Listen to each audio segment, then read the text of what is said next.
Okay, तो एक 4-5 minute का समय हम लेते हैं इनफॉर्मल चैट के लिए। आप सभी को फिर से वेरी वेरी गुड इवनिंग। बहुत बढ़िया मौसम है, पुणे में तो बारिश पड़ रही है और मार्केट भी आप देख ही रहे हैं कि जिस प्रकार से हम लगातार बात कर रहे हैं, लगातार हम लोग आपको इंफॉर्मेशन भी दे रहे हैं, मैसेज भेज रहे हैं, मार्केट भागते जा रहा है। लास्ट वीक मेरे ख्याल बुधवार को ही हमने एक जैसे ही छोटा सा सेमिनार किया था और एक हफ्ते के बाद में आपने देखा, उस समय हमने बोला था कि market life time high touch करेगा बहुत जल्दी, और उसके 2 दिन बाद ही लाइफ टाइम हाई टच किया और लगातार अब मार्केट ऊपर की तरफ जा रहा है। तो 1-2 मिनट में अगर किसी को कुछ बोलना हो, कोई आपके जो भी हमने आपको इंफॉर्मेशन दिए थे उसका कुछ यूज किया हो आपने, कहीं आपको कहीं फायदा हुआ हो या नुकसान हुआ हो, तो 2 मिनट बोल सकते हैं। You can raise your hand और you can unmute yourself, you can talk. Nidhi ji हैं यहाँ पर हमारे उद्या मला दिल्ली ती से। म्हणते तू रिलायन्स 500 निधि मैडम, नमस्कार सर। कैसे कैसा अनुभव है बताइए। आप बहुत दूर है, दिल्ली बैठी हैं आप। हाँ, नहीं अच्छा है। हाँ, सबसे पहली चीज उस दिन आपका वो सुन के कि मैं अपने नंबर ऑफ स्टॉक्स को रिड्यूस कर रही हूँ। ग्रेट, बहुत अच्छा किया आपने। नहीं 10 से 20, मैक्सिमम 20 के ऊपर नहीं जाना है। और मार्केट बहुत अच्छा है, सिर्फ स्टॉक सिलेक्शन पे ध्यान दीजिए। बहुत पैसा है, बहुत पैसा है ये। अगर अभी नहीं कमाएंगे तो फिर बहुत जल्दी ऐसे चांस नहीं मिलेगा पैसा कमाने का। सर लेकिन इसका राज बताइए कि नंबर ऑफ स्टॉक्स को रिड्यूस कैसे करें, ये बहुत मुश्किल हो रहा है। नहीं आप भेजिए ना, मेरे पास अगर आप भेजोगे ना लिस्ट, मैं आपको रिस्ट्रक्चरिंग करके देता हूँ। अच्छा ठीक है, हाँ मैं भेजता हूँ। तो मतलब दे दे, मतलब ऐसा नहीं है कि एक ही दिन में हो जाएगा। हाँ जी। मेरे पास एक क्लाइंट था, उसके मेरे हाँ जी। ख्याल में 97 स्टॉक्स थे उसके पास, लगभग 1.5 साल पहले, या 1.5 साल नहीं 2 साल हो गए होंगे। हाँ। करते करते अभी हम 14 पे ले आए हैं, और अगले कुछ दिनों में या अगले महीनों में हम उसको 10 पे ले आएंगे, उसको 4 और कम कर देंगे। ओ 97 सुन के तो मैं ठीक हूँ फिर। यस 97 स्टॉक्स थे उसके मेरा पास। 75 है सर, मेरा 75 नहीं है। तो आपको भी 20 पे ले आएंगे, 25 पे ले आएंगे अगले 2 महीने में। ठीक है। Don't worry. और आपको मजा आएगा। हाँ जब आपके स्टॉक कम हो जाएंगे ना, आपको रियली आपको मजा आएगा। ठीक है सर। चलो okay, we have to raise hand. तने फटाफट आप जरा प्लीज जी हाँ, अनम्यूट कर दिया गया है, अनम्यूट कर दिया। यस यस, क्योंकि नाम, नमस्कार जी, नाम आपका ध्यान में आ रहा है। अग्रवाल। सुनील, क्योंकि एंड्रॉइड लिखा है इसलिए हम समझ नहीं पा रहे। चलो बोलिए सुनील भाई, कैसे मैं हैं? नया मोबाइल नया कनेक्शन में कनेक्ट हो रहा हूँ। No issues, no issues. कैसा है मार्केट में, कुछ कर रहे हैं, कुछ फायदा ले रहे हैं, नुकसान हो रहा है? नहीं, फायदा तो है, कने से रेगुलर टच में है। आपका जो रेगुलर अपडेट आता है डेली बेसिस पे, और मेरा भी स्टॉक्स ज्यादा है, तने से बात चालू है फॉर रिस्ट्रक्चरिंग। मेरा भी मोर देन 100 स्टॉक्स है। नहीं आप बहुत बहुत बड़ी गलती कर रहे हैं। आप उसको भेजिए, हमारे साथ रेगुलर बात कीजिए, उसको 25 के नीचे लाएंगे, 20 के करीब लाएंगे। आप देखना उसके बाद में आपको कितना मजा आएगा शेयर मार्केट का। दूसरा मेरा ये कंसर्न था, आरबीआई ने कुछ फ्लैग किया है कि भाई अभी 4-5 दिन पहले कि भाई there is a bubble in stock market. नहीं वो फेक न्यूज है। बबल का अपन बात करेंगे अभी, लेकिन वो फेक न्यूज था। But it has come on all news channel. नहीं क्या होता है, आरबीआई जो है प्लस पॉइंट और माइनस पॉइंट दोनों भी बोलता रहता है ना। ओके। जब भी वो अपना ये निकालता है, पॉलिसी बना देते हैं ना, जब भी वो गाइडलाइंस देते हैं, तो गाइडलाइंस में प्लस पॉइंट भी बोलते हैं, माइनस पॉइंट भी बोलते हैं। अपन वैल्यूएशन की बात करेंगे, मैं बताऊंगा। मेरा एक छोटा सा पॉइंट लिया है मैंने, मुझे लगता है कि आपके क्वेश्चन का आंसर मिल जाएगा। यस धन्यवाद। संकेत भाई, संकेत छाजेड़ जी है, शिल्पी, यस बोलिए। तने बाकी को म्यूट कर दो भले। यस 1 मिनट, मैं पहले सबको म्यूट करता हूँ और आपको अलग से अनम्यूट करता हूँ।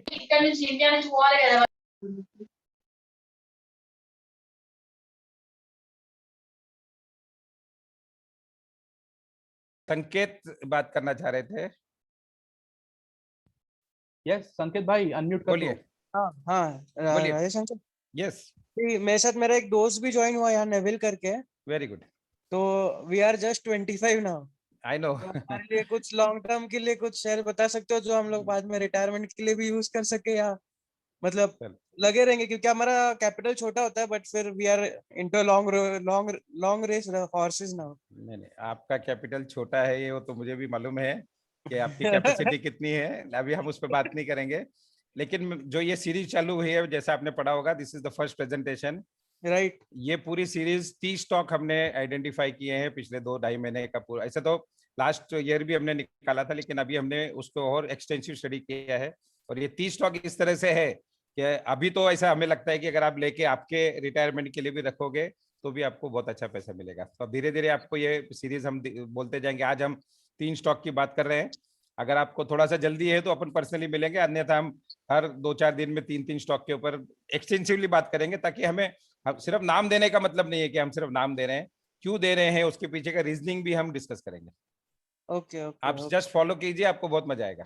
यस मैं आपको फॉलो 2 साल से कर रहा हूँ, बहुत अच्छा रहा है अभी तक, इसीलिए नहीं, आज भी ज्वाइन किया मैं नहीं, आपको। बेफिक्र रहो, मजा आएगा आपको। यस ओके, एक लास्ट शिल्पी गुप्ता है। तो राजेश जी, मेरा नाम शिल्पी है। मैं लाइक ये अंडरस्टैंड करना चाह रहा हूँ कि आप इतने टाइम से स्टॉक मार्केट में हैं। जी जी। तो considering the ups and downs, जो भी ऊपर नीचे होता है, जी, आपके पास से एक अच्छा एनुअलाइज्ड रिटर्न कितना परसेंटेज होना चाहिए? ग्रेट, दूंगा मैं जवाब उसका। बहुत अच्छा पर क्वेश्चन पूछा है। एक्चुअल में ये जो सीरीज चालू करने का मकसद ही वो है, मैं आपको उसका जवाब दूंगा मेरे जैसे प्रेजेंटेशन शुरू करूंगा। और कोई क्वेश्चन? चलो ओके। मेरे ख्याल में हम धीरे धीरे जैसे बीच बीच में एक एक स्टॉक की बात करेंगे, उसके बाद में हम कुछ समय के लिए जरूर आपसे वार्तालाप करेंगे। तो जैसा मैंने बताया कि एक बहुत ही अलग टाइप का सीरीज हम शुरू कर रहे हैं। रेगुलर बेसिस पे जो लोग हमारे साथ हमारे फाइनेंशियल ग्रुप में जुड़े हैं, आपने देखा होगा कि हम बहुत सारी जानकारी उसमें देते हैं। उन जानकारियों में जो इन्फॉर्मेशन होता है, न्यूज़ होता है, मॉर्निंग में जो भी इंटरनेशनल मार्केट में डेवलपमेंट्स हो रहे हैं, फाइनेंशियल न्यूज़पेपर्स के हेडलाइंस होती हैं, कुछ कॉल्स होते हैं जो कॉल्स पर्टिकुलरली हमारे मोतीलाल ओसवाल के आते हैं। उसके अलावा कुछ और भी अलग अलग इंफॉर्मेशन हम लेते हैं, और जो भी हमें अच्छा लगता है, जो जो हमारा पॉलिसी है उसको मैच करता है, वही इंफॉर्मेशन हम आगे भेजते हैं। तो और लगभग पिछले 3-4 सालों से ये बहुत एक्सटेंसिव चल रहा है, और जो भी हमसे जुड़े हैं, आप निश्चित रूप से आपको बहुत पैसा मिला होगा if you are invested. Trading की बात हम अलग से करेंगे, ट्रेडिंग में एक अलग ये होता है। तो ये अभी जो सीरीज शुरू की है हमने, ये हम ऐसा 30 स्टॉक हमने आइडेंटिफाई किए हैं कि जिनका पिछला फंडामेंटल जो रिकॉर्ड्स हैं वो बहुत बढ़िया है। टेक्निकली अभी हम उस पर ज़्यादा फोकस नहीं कर, टेक्निकल तो आएगा ही आएगा, लेकिन फंडामेंटली स्ट्रांग है। और जो मेन हमने इसके पीछे का जो बेसिस लिया है, जो स्टॉक चॉइस करने का, स्टॉक चूज करने के लिए बहुत सारी अलग अलग चीजें होती है। तो हमने जो मेनली ये जो सीरीज किया है, इसमें हमने मेन फोकस दिया है कि पिछले 3 साल, 5 साल और कुछ स्टॉक्स में 10 साल, पिछले 3, 5, 10 वर्षों में लगातार जिन स्टॉक्स ने ऑन एन एवरेज 20%, ये पूरे पोर्टफोलियो ने लगभग 20% एनुअलाइज्ड कंपाउंडिंग रिटर्न दिया है। CAGR अगर आप समझते हो, कंपाउंडिंग एनुअल रिटर्न जो होता है, तो ऑन एन एवरेज 20% के करीब अगर हम कमाना चाहते हैं शेयर मार्केट से, तो ऐसे स्टॉक्स हमने ये आइडेंटिफाई किए कि अगर ये पूरा 30 स्टॉक का पोर्टफोलियो लेते हैं तो हमारा एवरेज तो लगभग 26% है। हम जब ये आपको पूरा सीरीज हो जाएगा, आप देखेंगे एवरेज 26% एनुअलाइज्ड रिटर्न दिया है ये 30 स्टॉक्स ने। तो 24 या 26%, या अगर हम 20% भी पकड़ते हैं, तो जो आपका प्रश्न था कि कितना मिलना चाहिए, तो देखिए जनरली हमारा एक थंब रूल होता है शेयर मार्केट का कि जो भी FD के रेट्स होते हैं, उससे अगर FD या जो बॉन्ड्स के रेट होते हैं, गवर्नमेंट बॉन्ड्स के, जो आज FD के रेट 6-7%, 8% के करीब है, बॉन्ड्स लगभग 9 से 10% रिटर्न देते हैं। अगर हम उससे डबल अगर हम इनकम ले रहे हैं किसी भी तरह के इन्वेस्टमेंट में, तो इन्वेस्टमेंट बहुत बढ़िया हम समझते हैं। तो ये पूरा सीरीज इसी हिसाब से डेवलप किया है हमने कि लगभग 20% से 26% के करीब एनुअलाइज्ड रिटर्न जिन स्टॉक्स ने पिछले कुछ सालों में दिया है, और आने वाला समय हमें तो ऐसा ही लगता है कि बहुत अच्छा रहेगा। कोई मेजर इसमें डाउनफॉल नहीं दिख रहा है, करेक्शंस आते रहेंगे, इवेंट्स आते रहेंगे। जैसा आपने देखा लास्ट ईयर कोविड आया, कोविड के कारण मार्केट में बहुत बड़ा एक भूचाल आया, क्रैश भी हुआ, काफी रिकवर भी हो गए, आज हम वापस लाइफ टाइम हाई पे हैं। तो इस प्रकार के बहुत सारे डाउनफॉल्स आते रहेंगे, न्यूज आती रहेगी, लेकिन उसके बावजूद भी अगर कोई शेयर पिछले कई वर्षों से लगातार अगर एवरेज 25% रिटर्न दे रहा है, तो I think we should be very satisfied with that. So this is one. कुछ क्वेश्चंस आ रहे हैं, मैं बीच बीच में लेता रहूंगा। उसके अलावा जैसे सुनील भाई ने एक बात बताई थी कि आरबीआई ने कुछ थोड़ा सा ऐसा बोला है कि बबल्स हो रहे हैं, तो बबल तो मार्केट में हमेशा ही रहता है। टोटल मार्केट में बबल होना एक अलग चीज है, क्योंकि वो उस तरह का माहौल अभी तो नहीं है, क्योंकि अभी जस्ट हमने अपना लाइफ टाइम हाई को क्रॉस किया है। सुनील भाई, अगर आप टेक्निकली थोड़ा भी, जैसे अगर जो आप रखते हो नॉलेज, या जो लोग नॉलेज रखते हैं, जब भी हम लाइफ टाइम हाई क्रॉस करते हैं तो उसको हम बबल नहीं बोलते हैं, उसको एक सैचुरेशन के बाद का एक ब्रेकआउट बोलते हैं। तो इसलिए मार्केट में बबल्स तो बिल्कुल आप बिल्कुल दिमाग से निकाल दीजिए, ऐसा किसी भी प्रकार की कोई सिचुएशन नहीं है, क्योंकि बबल में मार्केट ऐसा नीचे जाके वापस लाइफ टाइम हाई क्रॉस नहीं करता है। एक बहुत एक्सट्रीम, अगर यहाँ से लगातार बढ़ता जाए और एकदम 20-30-40% एकदम तेजी से बढ़े शॉर्ट पीरियड में, उस समय हम जरूर सोच सकते हैं कि मार्केट में बबल है। अभी आप बिल्कुल बेफिक्र रहिए, अभी कोई बबल का चांस नहीं है। हाँ, इंडिविजुअल स्टॉक्स में हो रहा है, मैं नाम अवॉइड करना चाह रहा था, लेकिन जैसे अदानी ग्रुप है, हम लोग थोड़ा सा भी डरने लग गए हैं। वैसे भी हम बहुत ज्यादा हमने एग्रेसिवली अदानी ग्रुप कभी प्रमोट किया नहीं था, लेकिन जिस प्रकार से उसके शेयर्स पिछले साल भर में कई गुना, 4 गुना, मतलब ठीक है, जो पेनी स्टॉक्स रहते हैं वो तो बहुत गिरते बढ़ते हैं, लेकिन जिस प्रकार से बढ़े तो हमको कहीं ना कहीं अभी थोड़ा सा ऐसा लगने लगा है कि हमको बच के रहना है। ये मतलब नहीं है कि आप इमीडिएटली बेच के निकल जाइए, लेकिन you have to be very careful. उसके अलावा बहुत सारे छोटे स्टॉक्स हैं जो कई गुना बढ़ गए हैं पिछले 1 साल के पीरियड आप देखेंगे, तो जिसमें फंडामेंटली कोई चेंज नहीं आया है, लेकिन 100 रुपए का स्टॉक 2 रुपये हो गया था, आज 2 का 4, 5, 6 हो गया है। वैसा हिसाब लगाओ तो बहुत ज्यादा बड़ा नहीं, लेकिन ये स्टॉक कैसे होते हैं कि हमको ऐसा अट्रैक्ट करते हैं, और अट्रैक्शन में हम लोग कई बार फंस जाते हैं। तो मैं सोचता हूँ कि ऐसे कुछ स्टॉक्स हमको अवॉइड करने हैं, और एक्चुअल पैसा अगर बनाना है विदाउट रिस्क, जो फाइनल आपका आंसर देता हूँ सुनील जी, कि अगर बबल भी आता है, कल को कोई न्यूज भी आता है जो हमें पता नहीं होता कब आएगा, लेकिन ऐसे समय में जो भी अच्छे फंडामेंटल स्टॉक्स रहते हैं, जो जिस तरह की हम बात करेंगे अभी आज और अगले कुछ सीरीज में, ऐसे स्टॉक्स बहुत ज्यादा गिरेंगे नहीं, और अगर कोई कारण से गिर भी जाते हैं तो उसकी रिकवरी बहुत फास्ट आएगी। यही हमने चॉइस किया है, और इसीलिए ये पोर्टफोलियो हम लोगों को प्रमोट कर रहे हैं। बाकी उसके अलावा ऐसे तो हजारों शेयर्स हैं, इससे बढ़िया भी हो सकते हैं, इससे ज्यादा रिटर्न टेम्पररी देने वाले भी हो सकते हैं, लेकिन हर एक का अपना अपना एक फॉर्मूला होता है, हमने अपना फॉर्मूला लगाया। तो ये बेसिक है।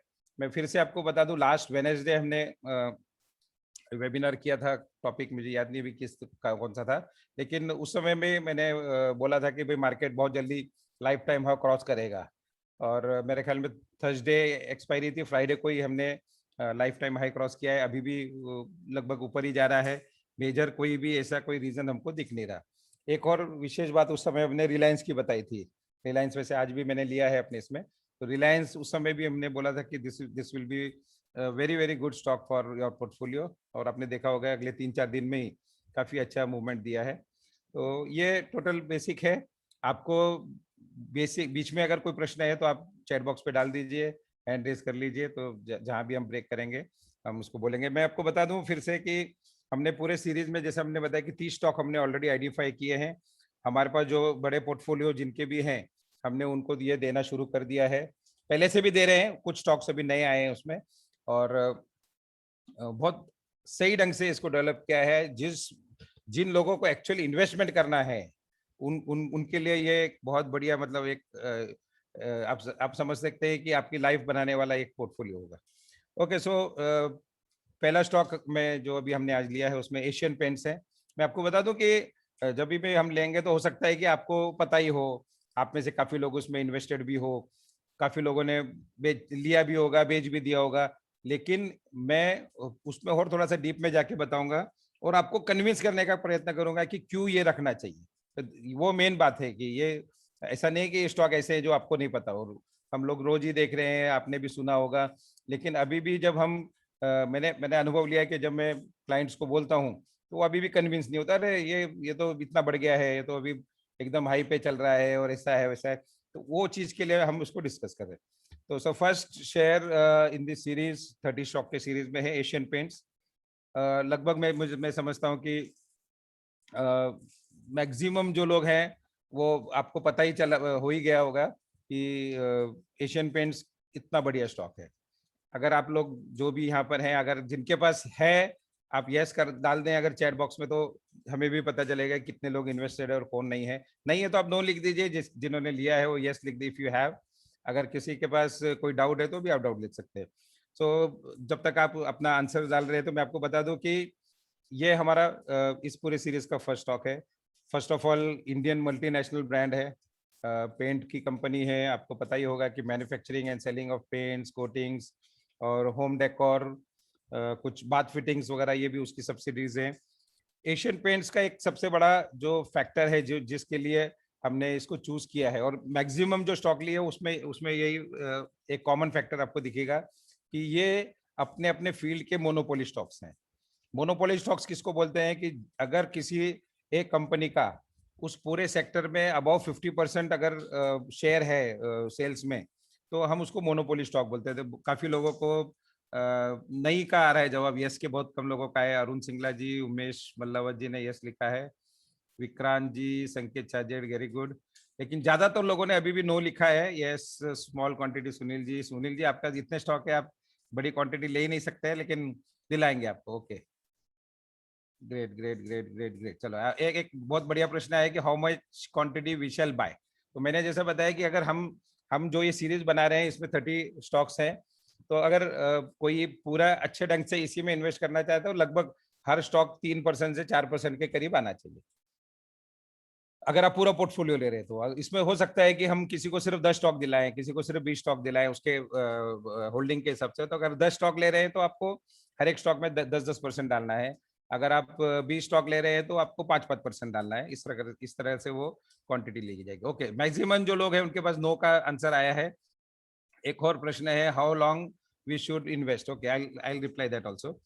तो पहले हम एशियन पेंट की बात करते थे। जैसे मैंने बताया मोनोपोली बिजनेस है, जो आज का अंदाजा 55 से 60% जो पेंट इंडस्ट्री का जो सेल्स का है वो एशियन पेंट के पास है। आप समझिए कि हजारों कंपनियां हैं, छोटी बड़ी कंपनियां 10-5 होगी, 10-15 होगी, और बाकी तो हजारों छोटी छोटी कंपनियां हैं, लोकल ब्रांड्स हैं, कुछ मल्टीनेशनल ब्रांड्स भी है। लेकिन इतने हजारों कंपनी में अगर एक कंपनी लगभग 55 से 60% का अगर वो मार्केट शेयर है उसके पास में, तो आप समझिए कि इसको कंपटीशन ही नहीं है। कितने साल के लिए? तो अगर जो हमने एक जनरल कैलकुलेशन लगाया कि आज भी अगर एक कोई कंपनी इस जो भी सेकंड कंपनी होगी आज इंडिया में, अगर वो चाहे कि चलो मैं एशियन पेंट को हमको कंपटीशन देना है और वो उस ढंग से प्लानिंग शुरू करे, तो भी हमारा जो अंदाज है अगले 10 साल तक तो भी वो एशियन पेंट तक पहुंच नहीं सकती। 10 years, so nearly next 10 years Asian Paint को मोनोपोली है। अगर आप उसका परफॉर्मेंस देखेंगे, हम फिगर्स में बहुत ज्यादा नहीं जा रहे हैं क्योंकि फिगर्स में फिर टाइम जाता है, लेकिन पिछले कई वर्षों से मोर देन 25% एनुअलाइज ग्रोथ है, एवरेज ग्रोथ है। शेयर्स का जो CAGR जो मैंने बताया कि जो हमने बेसिक मेन पकड़ा था कि भाई CAGR कितना होना चाहिए, तो पिछले 5 साल का, वैसे तो अगर आप 10 साल का 15 साल का भी रिकॉर्ड निकालेंगे तो लगभग यही फिगर आएगा, लेकिन पिछले 5 साल का कंपाउंडिंग रिटर्न इज 27%। मतलब हर साल ऑन एन एवरेज 27% के करीब रिटर्न ये एशियन पेंट का स्टॉक दे रहा है। इसमें हमने डिविडेंड और बाकी सब चीजें नहीं पकड़ी है, सिर्फ शेयर वैल्यू पकड़ा है। तो आप सोच सकते हैं कि कितना बड़ा पोटेंशियल इसमें है। और अगर हम जो लगभग 40 का, हाँ 44 लगभग हमारा टारगेट पूरा हो गया 40 का। अगर 40 में से मुझे लगता है कि मुश्किल से 10 लोगों के पास में ये स्टॉक है, तो 75% जो हम इन्वेस्टर हैं, अगर हम सच में स्टॉक मार्केट में एक अच्छा पैसा कमाना चाहते हैं तो this should be one of the stock in your portfolio. So 27% या एवरेज 25% भी अगर हम पकड़ते हैं तो एक बहुत बड़ा फिगर है। और मेन चीज ये है जो मैंने बताया कि ये पूरे स्टॉक जो भी निकाल रहे हैं इसमें डरने की बात नहीं है। अगर हम कुछ छोटा स्टॉक लेते हैं, हो सकता है कि उसका CAGR ज्यादा हो, लेकिन वो जब गिरता है तो इतनी बुरी तरह गिरता है कि हम बिल्कुल हमारा पोर्टफोलियो खराब कर देता है। सेकंड चीज है कि अगर हम 5 से 10 या 15 या 20 स्टॉक ही ले रहे हैं अपने पोर्टफोलियो में, तो उसमें ये एक एवरेजिंग 4 या 5% का ही हमारा होल्डिंग होता है। तो this is one of the best stock you should have in your portfolio. जैसे आज का विषय नहीं, लेकिन जब मैं पढ़ रहा था तो 1945 में मुंबई के एक छोटे से गैराज में चालू हुआ था। जैसे कि बहुत सारे बड़ी कंपनियों का इसी प्रकार की हिस्ट्री है कि बहुत नेग्लिजिबल छोटे से अमाउंट से 4 दोस्तों ने मिलकर जस्ट चलो कुछ करेंगे ऐसा सोच के वो चालू किया था, और आज आप समझते हैं कि बहुत ही बढ़िया इसका परफॉर्मेंस है। मार्केट कैप लगभग 2.8 लाख करोड़। सो एक बिल्कुल लार्ज कैप में एक बहुत ही बढ़िया प्लेयर है। करंट प्राइस 2900 के करीब है। मैं बार बार मैं बोलता हूं, लेकिन आपको वापस याद दिला दूं, लास्ट ईयर 23 मार्च को जब बिल्कुल लॉकडाउन की तैयारी हुई थी और शायद पहला ही दिन था या दूसरा दिन था, उस समय हमने 30 स्टॉक का एक पोर्टफोलियो दिया था, जिसमें कि ये सभी शेयर्स, इसमें के मैक्सिमम शेयर्स उसमें थे। वो पोर्टफोलियो आज 123% रिटर्न दे चुका है, मतलब लगभग 15 महीनों में। तो रिटर्न इज 123%। हमेशा ये नहीं मिलेगा, लेकिन जब भी मार्केट में एक पैनिक होता है या जब डर का माहौल होता है, उस समय अगर हम इन्वेस्ट करते हैं तो कितना बढ़िया रिटर्न मिल सकता है, ये उसका एक उदाहरण है। उस समय लगभग 1550 के करीब एशियन पेंट्स था जब हमने रिकमेंड किया था, आज लगभग डबल हो गया है। एक प्रश्न था, can we enter now? Okay sir, enter अभी करना है, इसके हिसाब से ही हमने सीरीज निकाली है। वो अगर ऐसा हो सकता है कि कोई राह देखे, भाई चलो थोड़ा सा मार्केट में करेक्शन आएगा तब मैं लूंगा, दैट इज योर चॉइस। हम ये नहीं बोल रहे हैं कि आपने पूरा पैसा आज के आज डाल देना है या कल के कल डाल देना है, लेकिन आपको बिल्कुल अपना पोर्टफोलियो रेडी करके रखना है कि भाई मेरे पोर्टफोलियो में क्या क्या होना चाहिए। अगर आप कन्विंस है कि भाई एशियन पेंट होना चाहिए, तो एशियन पेंट्स आप नोट कीजिए। जब भी आपको लग रहा है कि इस यहाँ से बहुत ज्यादा फॉल नहीं आएगा, मतलब हम सोचेंगे कि 10% गिर जाए, 20% गिर जाए, हमें नहीं लगता। मिल जाए तो बहुत अच्छी बात है, लेकिन हमें ऐसी उम्मीद नहीं है कि इतना बड़ा करेक्शन आएगा। सो कौन से लेवल पे एंटर करना है फिर वो टेक्निकल में आता है, लेकिन हम ये समझते हैं कि अगर आप लॉन्ग टर्म के लिए इन्वेस्ट कर रहे हैं, जो भी हम ये बात कर रहे हैं लॉन्ग टर्म इन्वेस्टमेंट का, पोर्टफोलियो मैनेजमेंट का, तो पोर्टफोलियो में जनरली हम 2 साल, 3 साल, 5 साल, 10 साल, या जैसे संकेत ने बताया वो तो आगे 25-30 साल की बात कर रहा है।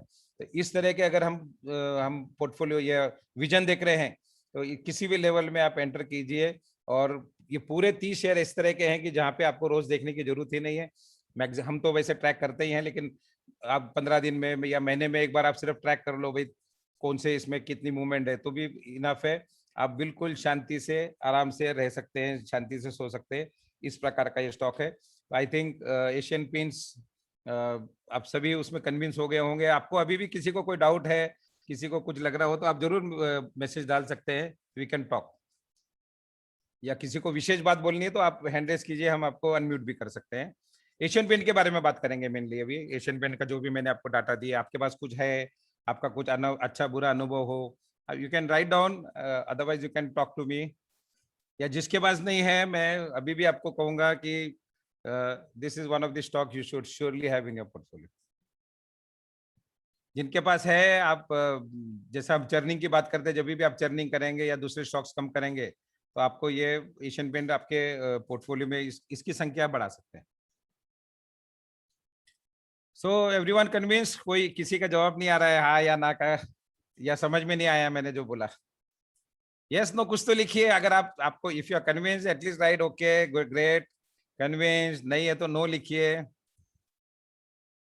ओके, आशीष अग्रवाल जी ने 2 स्टॉक का लिखा है, एक्सोनोबेल और बर्जर। ओके, तो मैं आपको फिर से बता दूं कि ये जो सीरीज है, मतलब मैंने शुरू में ही बताया कि ऐसा नहीं है कि यही स्टॉक आपको रखने हैं, लेकिन ये जो सीरीज डेवलप की है हमने, वो इस तरह की है कि जब हमारे पास सबसे बढ़िया चीज उपलब्ध है तो हम सेकेंड, थर्ड, फोर्थ स्टॉक पे क्यों जावे। ये सीरीज इस तरह से, इसका ये मतलब नहीं कि बर्जर पेंट खराब होगा या दूसरा कोई खराब होगा, लेकिन अगर हमारे पास चांस है कि हम सबसे बढ़िया चीज को ले सके, तो क्यों हम सेकंड ग्रेड में जाए, इसलिए है बर्जर पेंट्स। क्या अलग से अगर आपको चाहिए तो we can work on Berger.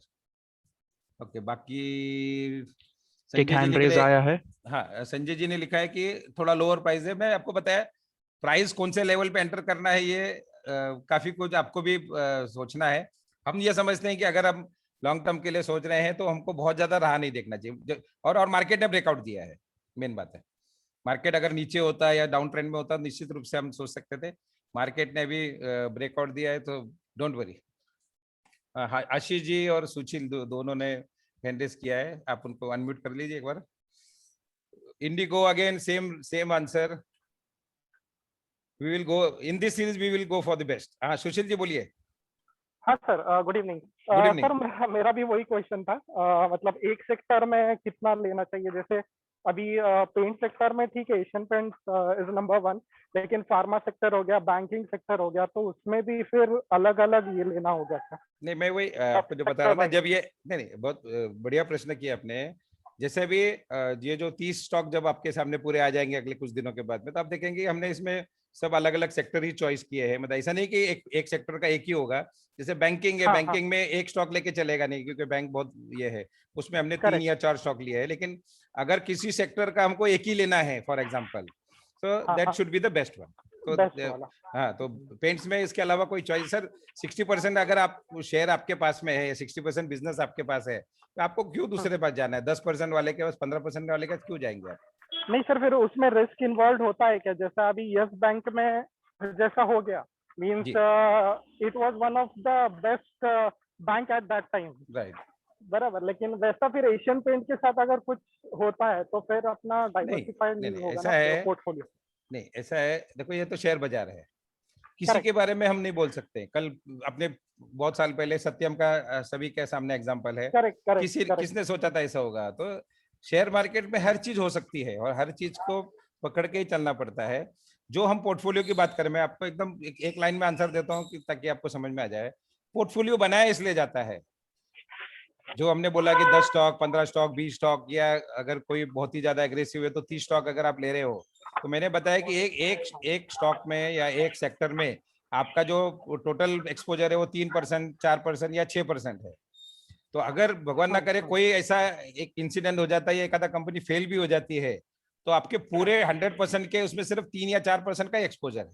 ये फर्क होता है, तो डोंट वरी। और क्या होता है, अगर फेल ही होना है तो एशियन पेंट के नंबर बाद, अगर वो सेक्टर फेल हो रहा है, मतलब स्टॉक की तो अलग बात है। देखो वो तो अभी हम अगर रोड पे निकलते हैं तो एक्सीडेंट होने के तो चांसेस हैं, तो हम क्या रोड पे जाना छोड़ थोड़ी देंगे। जब हम शेयर मार्केट में आए हैं तो स्टॉप लॉस और वो सब चीज हम वो करेंगे ही, वो आगे की बात है, लेकिन वो तो सभी के लिए होगा। यहाँ पर हम क्या देख रहे हैं कि जो सबसे बढ़िया है हम पहले उसको लें, जिसमें सबसे कम रिस्क है, जिसमें सबसे ज्यादा सिक्योरिटी है। So Asian Paint will be one of the most secure stock in this paint sector. या आशीष जी, थैंक यू।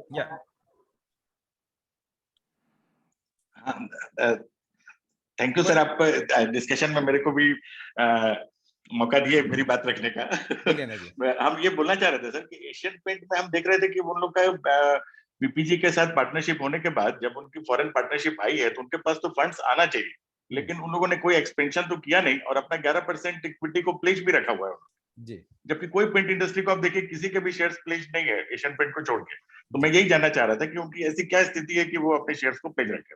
ठीक है, चलो ये जो फिगर्स आपने बोले हैं वो फिगर्स में अभी आज मेरे सामने में नहीं लेके आया हूँ, क्योंकि मैंने आपको शुरू में बताया कि ये सीरीज हमने क्या डेवलप की है कि पिछले 10 साल, 5 साल, 15 साल, 20 साल जितने समय का उनका रिकॉर्ड है, ऐसे पीरियड में जिसने सबसे बढ़िया परफॉर्म किया है हम आज उसकी बात कर रहे हैं। ये जो आपने बताया है पर्टिकुलर चीज है, मैं भी उसको नोट कर लिया मैंने, मैं समझूंगा उसको। क्या होगा अभी उनकी पॉलिसी क्या है ये मुझे नहीं मालूम, ना मैंने उसको स्टडी की है, इसलिए मैं भी आज तुरंत उसको कुछ भी गोलमाल आंसर देने का मतलब नहीं, but I will come back with the best answer क्यों उन्होंने ऐसा किया है। लेकिन मेन बात है कि जब हम इन्वेस्ट कर रहे हैं और शेयर रिटर्न दे रहा है तो तब तक हम बहुत ज्यादा डीप में नहीं जाते हैं, लेकिन आपके जो प्रश्न है उसका जरूर मैं जवाब दूंगा। क्योंकि उनका डीलर नेटवर्क सबसे अच्छा है, एशियन पेंट का डीलर नेटवर्क किसी का नहीं है। मेरे पास एक वीडियो है, अगर मैं मिल सका तो मैं शेयर करूंगा। एशियन पेंट बंबई में रोज 3 बार उनकी गाड़ी हर डीलर के पास पहुंचती है विद द मटेरियल। मैं आपको एक अपना परिचय आपको देता हूँ। आपके पुणे के रनवे का जो कारपेटिंग हुई थी, एयरफोर्स का रनवे है, हाँ जी जी, तो उसमें एशियन पेंट रनवे पेंट बना रहा था, लेकिन वो बेच नहीं पा रहा था। उनको ब्रेक थ्रू मैंने दिया और इंडिया में 16 एयरपोर्ट में उनका रनवे मार्किंग का पेंट किया था। यूएस से मैंने मशीन मंगाई थी उस समय, अब वो काम छोड़ दिया हूँ। फिर तो आप तो एक तरह से प्रोमोटर हो गए एशियन पेंट के फिर तो। एशियन के साथ हूँ, बट उनके अफसर से बात होती है मेरी। ग्रेट, नहीं बढ़िया है, फिर आपको इंटरनल मालूम होगा बहुत सारी चीजें। लेकिन मैं ये जो आपने अच्छा है, रिपोर्ट सारी अच्छी है, मेरी खराब नहीं है। मैं खाली यही जानना चाह रहा था, आपसे डिस्कस करना चाह रहा था। होता है कई बार क्या है, नहीं कुछ पॉलिसी हो सकती है, मैं अभी लेकिन मैं इसका फाइंड आउट करके जरूर आपसे बात करूंगा। Thank you. So I think काफी लोगों ने लिखा है कि कन्विंस है, इंडिगो का मैंने आपको जवाब दे दिया, डेफिनेट बाय है, जरूर बाय कीजिए। किस लेवल पे क्या, डीएचएफएल की अभी हम बात नहीं कर रहे हैं। ओके, सो मुझे लगता है कि पहला स्टॉक जो है आप सभी के ध्यान में आ ही गया होगा। जैसा एक ने प्रश्न किया, मैं आपको बता दूं कि पूरे 30 स्टॉक जब आपके सामने आएंगे तो इसमें हमने मैक्सिमम सेक्टर्स कवर किए हैं। कौन से सेक्टर को कितना परसेंटेज का वेटेज देना है ये उसमें काफी अच्छा डिफाइन किया है। जैसे कुछ सेक्टर्स को में से हमने 2 या 3 स्टॉक भी निकाले हैं बैंकिंग में, जैसे मैंने बताया आपको। कुछ सेक्टर्स को जैसा भी फार्मा हम बहुत ज्यादा भी पॉजिटिव नहीं है आने वाले समय में, इसलिए हमने बहुत कम वेटेज दिया है। रियल एस्टेट अभी लगभग अवॉइड है हमारा। तो ऐसा इस तरह से हमने डेवलप किया है। समय के अनुसार ये सब चेंज होते रहती है, शेयर मार्केट हमेशा एक तरह का नहीं होता है। और मैंने पहले भी बताया कि 30 के अलावा भी बहुत बड़ी दुनिया है, 6000 7000 स्टॉक है। अगर आप अच्छे स्टॉक निकालेंगे तो भी टॉप 500 में अगर आपको एक से एक स्टॉक मिलेंगे, लेकिन हम 500 में या 100 में नहीं जा सकते, इसलिए हमने कुछ एक बेस बनाया है ये। So second stock in this series is state bank of India. तो अगेन मैं चाहूंगा कि आप जरूर लिखिए। आवाज ब्रेक हो रहा है ऐसा लिखा है। उनके एंड पे नेट का इश्यू हो सकता है, बिकॉज सुनील जी देखिए, क्योंकि जहां तक हम समझ रहे हैं हमें दिक्कत नहीं आ रही, फिर भी एक बार आप मेरे ख्याल में डिसकनेक्ट करके कनेक्ट करोगे तो शायद इजी होगा। So again second stock is state bank of India. तो किन लोगों के पास है, किन के पास नहीं है, और नहीं है तो क्यों नहीं है तो कितने हैं, थोड़ा सा बताइए। 1 मिनट का समय सिर्फ आपको।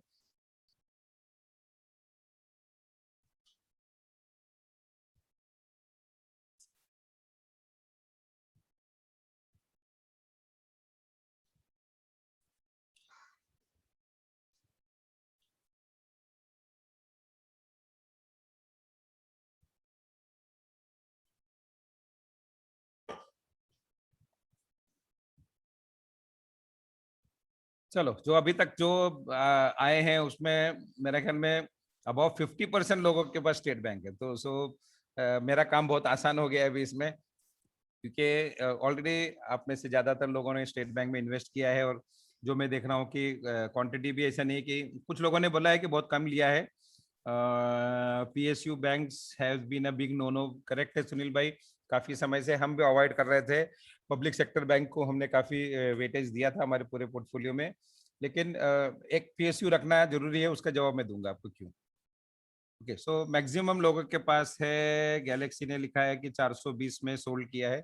ओके, थोड़ा बहुत प्रॉफिट बुकिंग आपने ली है, अलग चीज है अगर आप ट्रेडिंग कर रहे हो। अगर आप इन्वेस्टमेंट के पर्पस में अगर आपने लिया है तो बिल्कुल बेचने की जरूरत नहीं है। ओके, तो स्टेट बैंक का जो भी हमने डाटा निकाला है मैं आपको बता दूं। सबसे पहले तो पब्लिक सेक्टर यूनिट है, पब्लिक सेक्टर क्षेत्र की बैंक है, and this is the largest one, इसमें कोई आपको डाउट का कारण नहीं है। अगर इंडियन मल्टीनेशनल बैंक अगर कोई है तो हम निश्चित रूप से स्टेट बैंक को एक मल्टीनेशनल बैंक का दर्जा दे सकते हैं, प्राइवेट छोड़ दिया तो। एक मेन जो प्रश्न अभी किसी ने लिखा, और वो हमने भी मेरे प्रेजेंटेशन में लिखा था, कि प्राइवेट बैंक और पब्लिक सेक्टर बैंक का जो डिफरेंस है उसके बारे में थोड़ा सा हमको समझना जरूरी है। जैसे ये पिछले लगभग 10, 12, 15 सालों पहले जब ये प्राइवेट सेक्टर बैंक्स एकदम से उन्होंने ग्रिप पकड़ा, उस समय PSU की हालत बहुत ही खराब थी। आज भी कई बैंकों की हालत खराब है, लेकिन उस समय तो बहुत ही बुरी हालत थी। सर्विस के नाम पे बिल्कुल लगभग 0 सर्विस था, और मतलब एक मोनोपोली टाइप बिजनेस था। इसके लिए उनको ग्राहकों को कुछ सर्विस देने की इच्छा होती थी, ना कोई टेक्नोलॉजी लाने की इच्छा होती थी, ना उसमें कुछ एडवांस कुछ फीचर्स लाने की जरूरत थी। तो इसलिए जब एकदम से ये जब प्राइवेट सेक्टर बैंक आए तो एक बहुत बड़ा इफेक्ट सब पे हुआ, और ये प्रोसेस धीरे धीरे चलता रहा। आपने भी देखा कि पिछले 10-12 सालों में बहुत एक ड्रास्टिक चेंज आया है। बहुत सारे बैंक खत्म हो गए हैं, बहुत सारे बैंक मर्ज हो चुके हैं। जो थोड़े बचे हैं वो भी अभी आगे पीछे इधर उधर मर्ज होके, जो हम सुन रहे हैं कि 5 से 7 ही बैंक अभी बड़े बैंक बचेंगे। तो उसमें स्टेट बैंक वैसे भी पहले से बहुत बड़े बड़े बैंकों में था, इंडिया का सबसे बड़ा बैंक तो था ही। और स्टेट बैंक ने जो उसका मॉडर्नाइजेशन है वो थोड़ा और फास्ट किया, और उसकी जो सब्सिडीज हैं, आपको भी पता है कि कई सारी सब्सिडीज या 4 या 5 तो ऑलरेडी मर्ज हो गई हैं, और भी कुछ मर्ज होने वाली है। तो इस प्रकार से स्टेट बैंक ने बहुत एक ड्रास्टिक उसमें चेंज लाया है। और जब हम बात करते हैं कि हमारे को जब हमारा पोर्टफोलियो थोड़ा सा डाइवर्सिफाई करना है, इसलिए ये PSU का एक बैंक हमने इसमें जोड़ा है। हमारे पास प्राइवेट सेक्टर्स के बैंक भी है, इस सीरीज में हम आगे आपको बताएंगे, लेकिन उसमें ये पब्लिक सेक्टर बैंक हमने इसलिए लिया है कि कई बार ऐसा है कि अगर कोई भी कारण से जो प्राइवेट बैंक है उसमें अगर कोई नेगेटिव न्यूज आता है या कुछ इस तरह की डेवलपमेंट होती है और हमें बैंकिंग सेक्टर में रहना है, तो इसलिए उसका एक ऑप्शन बोल के हमने ये PSU बैंक चूज किया है। मुझे लगता है आपका आंसर आ गया होगा। तो ग्लोबली जितने भी बड़े बैंक है उसमें टॉप 50 में आता है, आपको पता ही होगा। फॉर्च्यून 500 कंपनी की जो लिस्ट है, टोटल लिस्ट, उसमें टॉप 300 में इसका नंबर है। इंडिया का 20-22% के करीब का टोटल बैंकिंग बिजनेस इसके पास है। अब जैसे हम मोनोपोली की बात कर रहे हैं, तो अभी यहाँ तो हम 50% नहीं सोच सकते, क्योंकि जिस प्रकार का हमारा देश है, यहाँ पे पब्लिक सेक्टर, प्राइवेट सेक्टर, फिर वो लोकलाइज बैंक, शेड्यूल बैंक, पदपेढ़ी, फाइनेंस इंस्टीट्यूट, इस प्रकार, और छोटे छोटे गाँव में इस तरह से। तो लेकिन 20 से 22% अगर बिजनेस एक बैंक अगर कर रहा है, तो हम समझते हैं कि वो उसका मोनोपोली बिजनेस है, और इसलिए वो उसको उस मोनोपोली कैटेगरी में हम उसको रख सकते हैं। रूरल रीच अगर हम हिसाब लगाते हैं कि रूरल रीच है, तो स्टेट बैंक सबसे ज्यादा रूरल एरियाज में फैला है, प्राइवेट बैंक अभी भी नहीं पहुंचे हैं। और ये उसका एक बहुत बड़ा एडवांटेज हो सकता है कि जैसे जैसे अभी रूरल एरिया में आप देख रहे हैं कि लोगों की आमदनी बढ़ रही है, पैसा आ रहा है, उनके पास काफी जमीनों की कीमत बढ़ रही है, तो बैंकिंग का बिजनेस बढ़ रहा है। और रूरल में अभी भी बाकी सभी बैंक के जो रीच है वो बहुत कम है, तो उसका डायरेक्टली बेनिफिट स्टेट बैंक को मिल रहा है। और आपने देखा है कि बिल्कुल लाइफ टाइम, मुझे लगता है आज ही लाइफ टाइम हाई वापस से उसने क्रॉस किया है, 437 उसका रेट है। पिछले साल की जो हमारी लिस्ट थी, मैंने आपको बताया लास्ट मार्च में, ये लगभग 180-182 रुपए के करीब हमने कोट किया था, दुगने से ज्यादा हो गया, 2.5 गुना हो गया है। और यहाँ से भी अभी वापस सीरीज वही है कि कहाँ लेना है वो अलग चीज है, लेकिन ये बैंक आपके पोर्टफोलियो में जरूर रहना चाहिए, और 3%, 4%, 5% का हिस्सा स्टेट बैंक को जरूर अपने देना चाहिए। और उसके जो फीचर्स हैं, लगभग मैं जैसे बता रहा था, 25,000 से ज्यादा ब्रांचेस हैं, लोकल लगभग ऑल इंडिया कवर उसने किया है। 5 साल का CAGR जो हमारा फॉर्मूला था, उसमें ये हमारे पूरे 30 स्टॉक में लगभग बॉटम लेवल पे है, 13% के करीब है। लेकिन उसके बावजूद भी हमने उसको लिया है, क्योंकि जब हम एवरेज पोर्टफोलियो निकाल रहे हैं और 25% CAGR की हम अपेक्षा कर रहे हैं, तो उसमें जो मैक्सिमम है वो लगभग 50% CAGR वाला भी स्टॉक है, 38 वाला भी है, 26 वाला भी है, तो एक 13% वाला भी है, हमने उसमें जोड़ा है। लेकिन PSU बैंक एक होना चाहिए, ये हिसाब से हमने इसको डाला है। और निश्चित रूप से ये गवर्नमेंट, आपने देखा ही होगा कि उसमें लगभग मेरे ख्याल में 62 या 61% गवर्नमेंट की हिस्सेदारी है। 92% जो इसका जो स्टॉक्स है, स्टॉक होल्डिंग है, वो या तो गवर्नमेंट के पास है, या इंस्टीट्यूट्स के पास है, या LIC के पास में, या FIS के पास में, या म्यूचुअल फंड्स के पास में। सिर्फ 7 या 8% जो स्टॉक है वो अपने पास रिटेल में है। अब समझो कि लगभग नेग्लिजिबल है।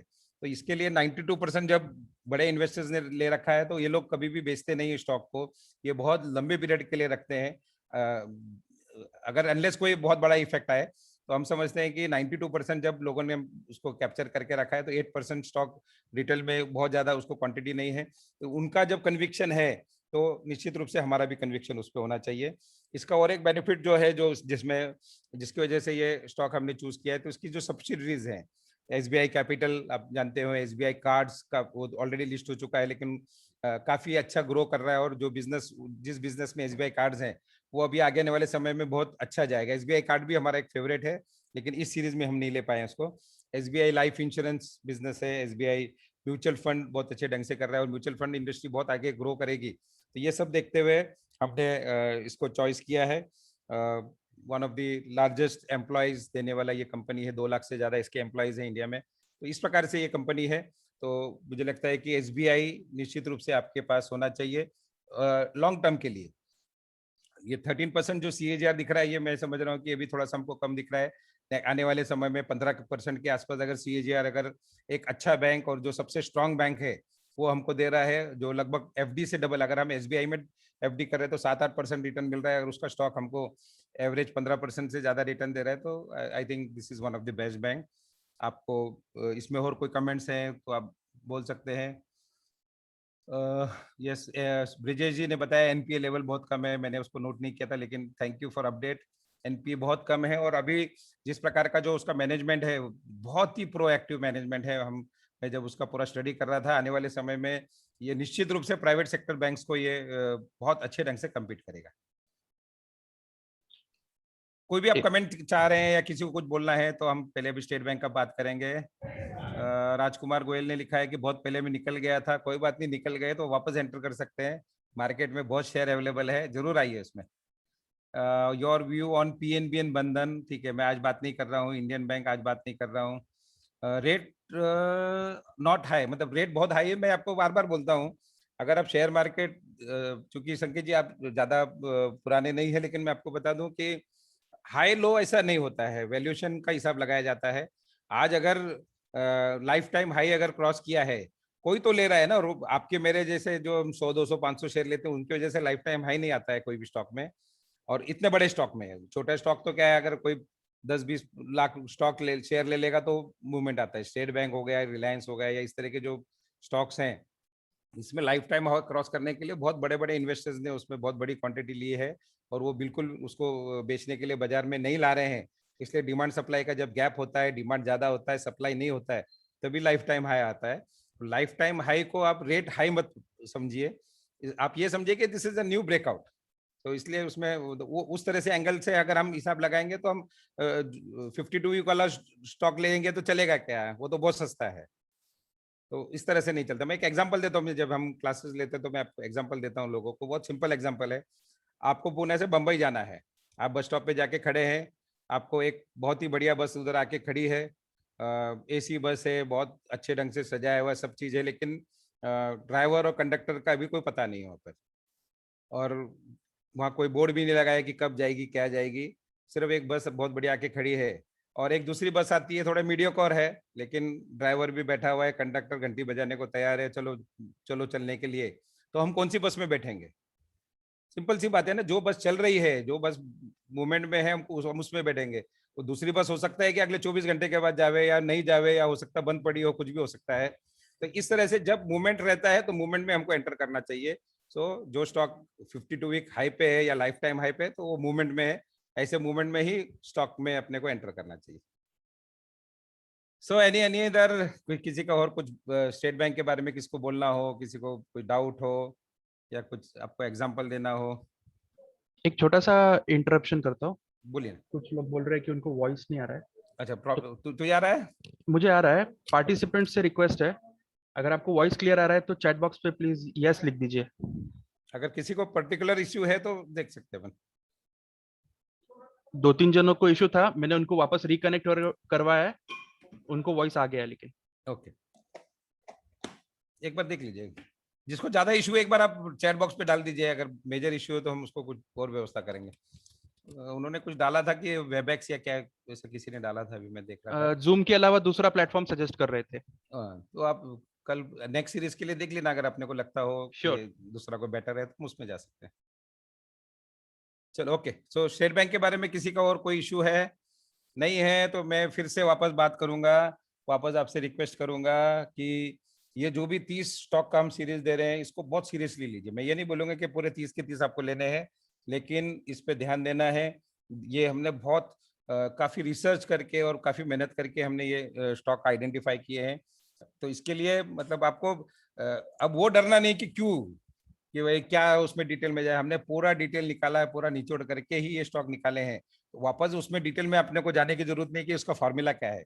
आपको रेडीमेड प्रोडक्ट मिला है, अब उसमें 30 में से कितने लेने हैं, 10 लेने हैं, 20 लेने हैं, 5 लेने, 15 लेने, ये अपने को चॉइस करना है। वो डिपेंडिंग अपॉन इन्वेस्टमेंट अमाउंट, हमारा पीरियड क्या है, हमारा रिस्क प्रोफाइल क्या है, इसके हिसाब से हम उसको चूज कर सकते हैं। So I think everyone is convinced with this. तो जब भी आपको नेक्स्ट इन्वेस्टमेंट करना हो, जब भी वैसे तो काफी लोगों के पास है ही, जिनके पास नहीं है तो मेरी यही रिक्वेस्ट रहेगी कि जब भी आप नेक्स्ट इन्वेस्टमेंट करोगे या पोर्टफोलियो चेनिंग करेंगे, उस समय स्टेट बैंक आपको जरूर अपने ध्यान में रख के उसमें एंटर करना है। So third stock of this series today's presentation is Reliance industries. मैंने शुरू में बताया कि एक इस तरह का शेयर है कि इन्वेस्टर कम्युनिटी जो है ना बिल्कुल बटी हुई है। मुझे आश्चर्य होता है जब मेरे पास आते हैं लोग, बड़ा बड़ा पोर्टफोलियो लेके आते हैं, और जब मैं रिलायंस बोलता हूँ तो एकदम से बिचक जाते हैं। अरे रिलायंस इंडस्ट्रीज तो ऐसा कोई शेयर थोड़ी है जिसमें हमने इन्वेस्ट करना चाहिए। कोई बोलता है रिलायंस इंडस्ट्रीज ने आज तक किसी को कमा के दिया ही नहीं पैसा, तो कोई बोलता है नहीं अरे तो फ्रॉड कंपनी है, कोई बोलता है कुछ, कोई, हर एक के अपने अपने ये है। बहुत कम लोग ऐसे मुझे मिले हैं कि जो बहुत कन्विक्शन से रिलायंस इंडस्ट्रीज के ऊपर ध्यान देते हैं। तो सबसे पहला तो यही प्रश्न रहेगा कि आज हम यहाँ 30-40 जो भी 46 जन है, 44 लोग हैं, आप में से कितने लोगों के पास रिलायंस है? यस डालिए, जिनके पास नहीं है नो डालिए, जिसके पास बहुत बड़ी क्वांटिटी है तो जरूर लिखिए, मुझे बड़ी खुशी होगी। अगर किसी का अपने टोटल पोर्टफोलियो का मोर देन 10% है तो मुझे लगता है कि आज का सबसे बड़ा हीरो तो हम उसी को समझेंगे। तो yes yes yes, Neha ji का नो है, बाकी लगभग अभी तक सबके यस आ रहे हैं। Very good very good very good. मूल्य सर 5 है, लेकिन कोई बात नहीं, आपके पोर्टफोलियो के हिसाब से फिर भी आपने रिलायंस इंडस्ट्रीज पर अगर भरोसा रखा है तो बहुत बढ़िया है। प्रीति जी ने नो लिखा है। Rajkumar ji Goyal favourite stock, yes बिल्कुल फेवरेट स्टॉक था, और पहले नहीं भी था तो लेकिन अभी होना चाहिए। ओके संकेत, अगर आप पोर्टफोलियो बना रहे हैं तो निश्चित रूप से अभी आपको पोर्टफोलियो में चेंज करके रिलायंस जरूर अपने वजह, चलो लगभग सबके पास है, मैं समझ रहा था लगभग 70% से। आशीष जी ने लिखा है पिछली मीटिंग के बाद में परचेस किया है, डेप्ट फ्री कंपनी है, तो बहुत सारी चीजें मैं आपको काफी अभी डिस्कस करूंगा उस पर कि उसके प्लस पॉइंट्स क्या है। लास्ट मीटिंग के बाद में अगर आपने परचेस किया तो निश्चित रूप से मैं बताया कि पिछले 5-6 दिन में ही लगभग 15% का मूवमेंट आया है, और ये मूवमेंट तो ये आता रहेगा, लेकिन मेन चीज है कि रिलायंस क्यों लेना है। अभी मैं उसके ऊपर जो हमारा स्टडी है या मेरा स्टडी है मैं आपको बता देता हूँ। एक हैंड रेज आया है। यस बोलिए ना, अनम्यूट कर लो फ्रॉम वीवो। या आप अनम्यूट कर लीजिए अपने आप को, आपका नाम हम देख नहीं पा रहे हैं इसलिए। Vivo 1901। हम एक काम कर सकते हैं, Q&A सेशन एंड में रख सकते हैं। कोई बात नहीं, एक बार होने दो ये, क्योंकि उनका नाम नहीं है तो मालूम नहीं पड़ रहा कौन है वो। You can continue. ओके चलो ग्रेट। तो जो अभी काफी लोगों ने यस लिखा है, अच्छा लगा मुझे कि यही अगर 2-3 साल पहले देखते तो लगभग नेग्लिजिबल था, किसी के पास भी नहीं था लेकिन अभी मूवमेंट आई है और आप सभी ने देखा। तो रिलायंस का बेसिक कुछ चीजें आपको बता दूं, आप उसमें से बहुत सारी चीजें आपको पता भी होगी। तो largest company in India, no doubt आप सभी को पता है। इसके प्रोमोटर जो है मुकेश अंबानी और उनका जो ग्रुप है वो इंडिया का तो लार्जेस्ट मतलब सबसे अमीर व्यक्ति है एशिया में, और पूरे वर्ल्ड में भी आज एकदम टॉप में उनका नाम गिना जाता है। बिग जायंट है। जब भी बड़ा स्टॉक होता है तो उसकी मूवमेंट थोड़ा स्लो ही होती है, ऐसा हम अपेक्षा नहीं करते कि बहुत फास्ट मूवमेंट हो। लेकिन उस जैसा मैंने बताया कि बहुत सारे लोगों को अभी भी ऐसा लग रहा है कि रिलायंस ने बहुत ज्यादा पैसा नहीं कमा के दिया, लेकिन अगर आप CAGR का हिसाब लगाएंगे तो मोर देन 25% CAGR दिया है पिछले कुछ 5 साल का, अगर हम एवरेज निकालते हैं तो उसमें कुछ बहुत सारी मूवमेंट पिछले 1.5-2 साल में हुई है नो डाउट। लेकिन अगर हम पिछले 5 साल का एवरेज में अगर 25% प्लस रिटर्न, इतनी बड़ी कंपनी जिसमें कि कोई डरने की बात ही नहीं है, जिसमें कोई आप ये सोच ही नहीं सकते कि इस कंपनी को कभी ये फेल हो जाएगी, ठीक है प्लस माइनस होता रहेगा, लेकिन इस तरह की कंपनी अगर हमको 25% रिटर्न अगर एनुअलाइज दे रही है तो हम क्यों नहीं उसमें इन्वेस्ट हो, और क्यों नहीं हमारा काफी बड़ा चंक, पैसे का चंक उसमें होना चाहिए। Again one of the most profitable company in India, 2 lakh से ज्यादा एम्प्लॉइज हैं। फॉर्च्यून 500 कंपनी की टॉप 100 में आती है, इंडिया की एकमात्र कंपनी है जो टॉप 100 में आती है, तो ये भी एक बहुत बड़ा अचीवमेंट है। 5% गवर्नमेंट का जो रेवेन्यू, आप समझो कि आज इंडिया कितना बड़ा देश है, भारत देश है, और लाखों करोड़ों जब वहाँ व्यापार होते हैं तो उसका पूरे कस्टमर एक्साइज कलेक्शन का लगभग 5% हिस्सा सिर्फ रिलायंस इंडस्ट्रीज दे रहा है। आप सोचो कितना बड़ा अचीवमेंट है। हम इस तरह की कंपनी को क्या डरने की बात है, मतलब आप सोचो कि 140 करोड़ के देश में, जहाँ की भले ही इनकम टैक्स पर 4% 5% होंगे या बिजनेसमैन 10% 15% होंगे, लेकिन अगर एक कंपनी 5% के करीब अगर उसका रेवेन्यू प्रोवाइड कर रही है तो अपने आप में ये कंपनी एक अलग कैटेगरी में आ जाती है। And again it is one of the highest income tax paying company in the private sector. तो ये कुछ फीचर्स हैं जो हमको पता भी होंगे, लेकिन नहीं पता है तो आप समझ लीजिए कि क्या है ये। इट्स फैंटास्टिक, आपको देखने की जरूरत ही नहीं है इसके बाद। लाइफ टाइम हाई 2325 रुपए के आसपास था जो लास्ट सितंबर में था। अभी मैंने बताया पिछले हफ्ते में ही लगभग 13% के करीब का ग्रोथ हुआ है, 2200 के करीब वापस पहुंच गया है। 2325 भी बहुत जल्दी जाएगा, और उसके बाद में इसका टारगेट बहुत हैवी है। मैं आपको बताऊंगा कि क्यों है और क्यों हम उसके ऊपर बहुत ज्यादा बुलिश है। पिछले साल मैंने बताया जो हमारी लिस्ट थी उस समय 23 मार्च को लगभग 1,50,60 के करीब था, ये 1000 से भी नीचे गया था, लेकिन ये लेवल में हमने उसको आपको दिया था। आज ऑलरेडी डबल हो चुका है, और ऐसे बहुत सारे स्टॉक है जो पिछले 1 साल में डबल से ज्यादा हुए हैं। 5 इयर्स का मैंने आपको ऑलरेडी बता दिया, CAGR बहुत बढ़िया है। अब इसका मार्केट कैप है लगभग आपको तो पता ही इंडिया की सबसे बड़ी कंपनी है in terms of market cap. इसका मार्केट कैप लगभग 14 लाख करोड़ रुपया है, और जो मेन जो फीचर्स हैं जिसको मैं जो आपको बताना चाहता हूँ कि जिसकी वजह से हम बुलिश हैं। ऐसे तो बिजनेस है ही, पहले आपको पता होगा कि टेक्सटाइल्स में थे, फिर पेट्रोकेमिकल्स में आ गए, फिर एनर्जी में आ गए, अभी आपने पिछले कुछ सालों में देखा है कि और भी डाइवर्सिफाई किया है, मीडिया में आ गए हैं। और जो मेन जो 2 बिजनेस डेवलप हुए हैं, एक तो टेलीकॉम का रिलायंस जियो और रिलायंस रिटेल, ये 2 बिजनेस जो पिछले कुछ वर्षों में डेवलप हुए हैं, ये इसके वजह से ये कंपनी अभी सिर्फ क्योंकि पेट्रोकेमिकल आपको भी पता है कि बहुत ज्यादा अभी उसकी लाइफ नहीं बची। अगले कुछ सालों के बाद में धीरे धीरे वो बिजनेस कम होता जाएगा, खत्म तो नहीं होगा लेकिन कम होता जाएगा। इसलिए रिलायंस इंडस्ट्रीज ने भी बहुत पहले ही उसको भाप कर अपने आप को उन्होंने धीरे धीरे उसको डाइवर्सिफाई किया और जो उनका पेट्रोकेमिकल पे डिपेंडेंट था वो बहुत सारा उन्होंने कम कर दिया है। तो जो मेन जो चीज है जो मैं पिछले काफी टाइम से बोल रहा हूँ, और जब भी मैंने पर्सनल लेवल में आप में से भी कई लोगों से बात किया होगा कि आज जो 14 लाख करोड़ का इसका जो मार्केट कैप हम देख रहे हैं, इसमें 2 इसकी जो सब्सिडरीज हैं, आप सभी ने सुना है, आप सभी को पता है, रिलायंस रिटेल और रिलायंस जियो। आपने पिछले 6-8 महीने में जैसे ये लॉकडाउन के समय आप देख रहे होंगे कि लगातार हमको न्यूज आ रही थी कि भाई रिलायंस जियो का 5% स्टेक उन्होंने किसी फॉरेन इन्वेस्टर्स को बेचा है, किसी बड़े FIs को बेचा है या उनके फंड्स को दिया है। 2%, 5%, 4%, लगभग हर 2-4 दिन में 8 दिन में आपको आता था 4,000 करोड़ का इन्वेस्टमेंट हुआ, 8,000 करोड़ का इन्वेस्टमेंट हुआ। तो ये जो स्टेक सेल हुआ है, ये दोनों कंपनी का हुआ है। पहले रिलायंस जियो में बेचा उन्होंने, और बाद में उसके बाद में रिलायंस रिटेल में भी काफी स्टेक बेचा है।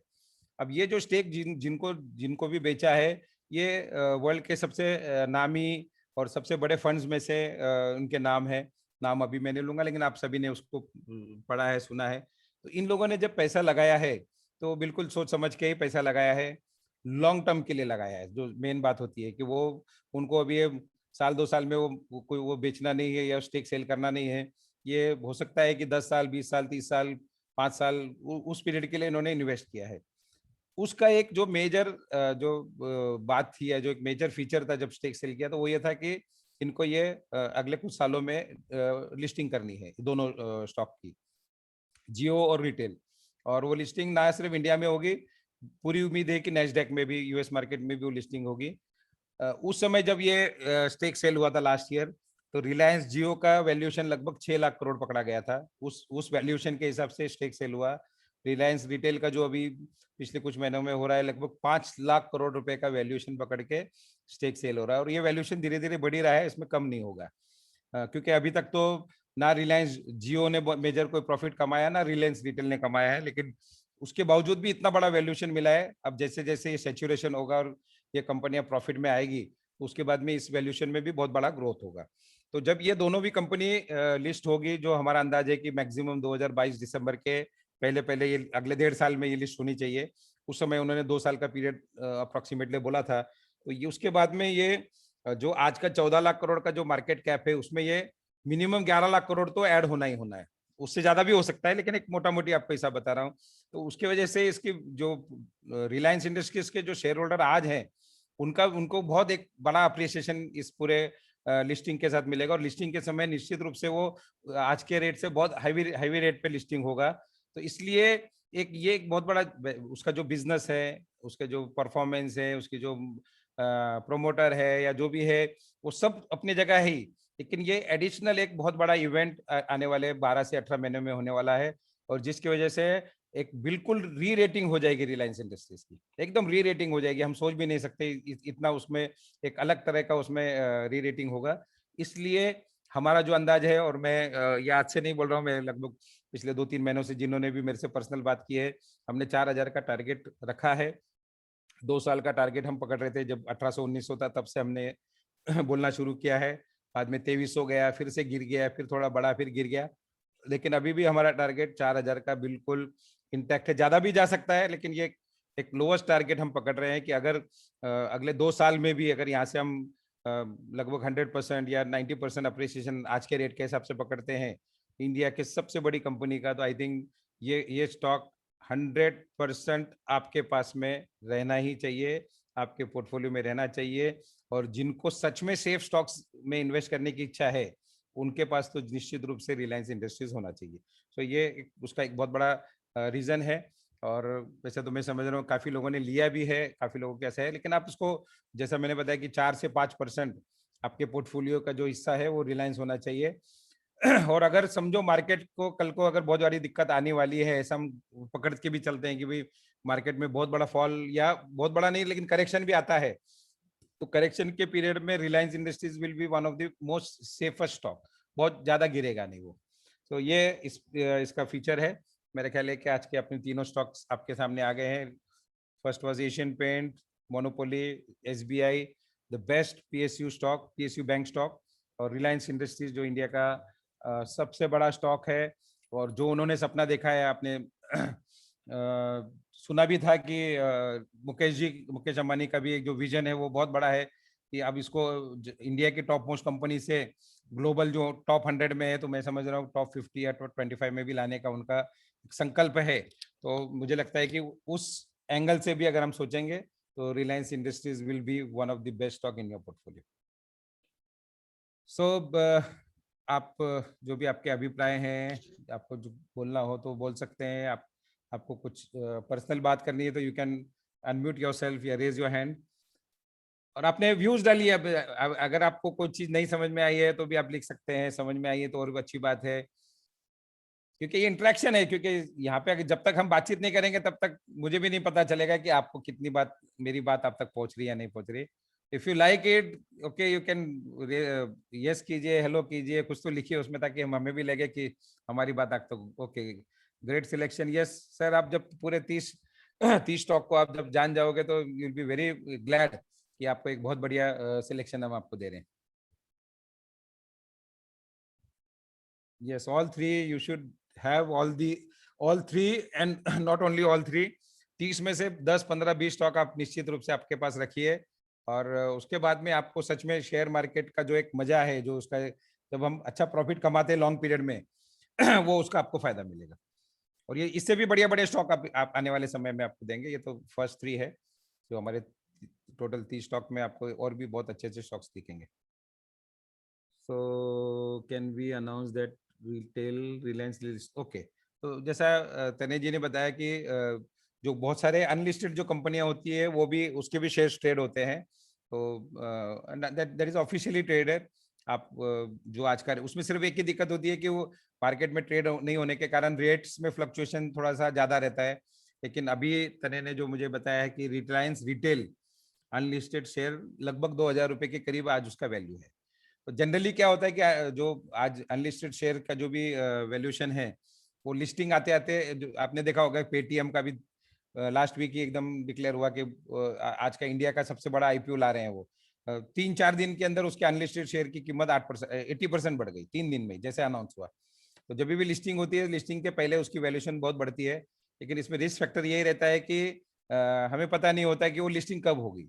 रिलायंस के केस में हमको पूरी उम्मीद है, जिस प्रकार से उन्होंने आगे अश्योरेंस किया है कि अगले साल मतलब 12 से 18 महीने के अंदर ये दोनों भी कंपनी लिस्ट होगी, इसलिए इसमें जो अपना वेटिंग पीरियड बहुत ज्यादा नहीं होगा। मतलब आप अनलिस्टेड में तो जा सकते हैं, लेकिन अगर थोड़ा भी अपने को उसमें नहीं समझ में आया था तो रिलायंस इंडस्ट्रीज में आप लीजिए, जो भी उसका वैल्यूएशन जब उसका बढ़ेगा उसका डायरेक्ट बेनिफिट रिलायंस इंडस्ट्रीज के शेयर होल्डर्स को मिलने वाला है।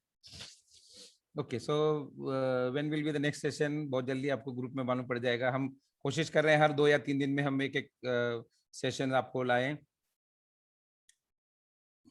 एक अनाउंस कर दो या कि जो भी सेशंस होंगे इनकी रिकॉर्डिंग यूट्यूब पे अवेलेबल होगी। हाँ, यस रिकॉर्डिंग। हाँ, मतलब अगर कोई आप मिस भी कर देते हो तो तने जी उसकी रिकॉर्डिंग कर रहे हैं। हमारे जो यूट्यूब चैनल है, आपने अगर सब्सक्राइब नहीं किया तो उस पर सब्सक्राइब कर लीजिए। आने वाले समय में करीबन 100 से ज्यादा वीडियोस उसमें आ रहे हैं। हर मतलब जो हमारा एक मिशन है कि 1 करोड़ लोगों को हमको शेयर मार्केट की जानकारी देना है फ्री ऑफ कॉस्ट, तो उस मिशन के तहत लगभग 100 अलग अलग वीडियोस की तैयारी चल रही है। आने वाले कुछ महीनों में वो वहाँ पर अपलोड होंगी। तो अगर आप सब्सक्राइब कर लेते हो तो आपको इमीडिएटली उसका जानकारी मिलती जाएगी।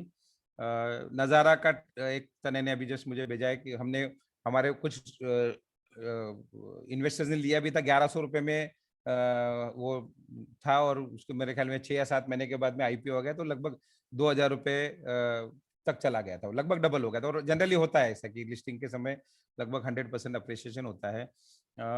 I heard that Reliance mobile production में जाएगा। मुझे अभी उसकी एग्जैक्ट जानकारी नहीं, ऐसी बहुत सारी न्यूज़ आती रहती है, और जाएगा भी, क्योंकि उसके लिए कोई बड़ी बात नहीं है। लेकिन जब तक कंपनी की ऑफिशियल अनाउंसमेंट नहीं आती तब तक मैं उसके ऊपर आपको अश्योरेंस नहीं दे पाऊंगा। लेकिन अगर वो इस तरह की कोई भी न्यूज आ रही है तो that will be an additional advantage. आज जो हमारे सामने है, जो श्योर है, वही हमारे लिए काफी है कि हम इसमें पैसा लगाए। तने किस आशीष जी ने लिखा है नेम, उसका लिंक भेजो। तो मुझे लगता है कि जो हमारा यूट्यूब चैनल का, हाँ, इधर भी डाल दीजिए, ग्रुप में भी हमेशा रेगुलर डालिए। गगन जी ऑल 3 ओके ग्रेट। आप गगन वहां से यूएस से क्या, यूई से? वही है ना गगन जी, और कौन है? Yes middle east. Okay okay, चलो ग्रेट। आपके पास तीनों है गगन, बहुत अच्छा लगा कि इन्वेस्ट किया है। और जो भी हम स्टॉक्स दे रहे हैं आंख बंद करके डालिए उसमें, हम उसको ट्रैक करेंगे ही। अगर जहां भी कहीं ऐसा कोई लगता है कि इन स्टॉक्स में कहीं कोई मेजर रिवर्सल है या कहीं स्टैग्नेशन है तो हम आपको इंटीमेट करेंगे उस समय। विक्रांत जी ने लिखा है आने वाले महीनों में अच्छी करेक्शन की उम्मीद है। नहीं, मैंने इसका जवाब पहले भी दिया है। देखिए क्या होता है, करेक्शन कब आएगा या कितना आएगा ये तो किसी को भी नहीं पता है।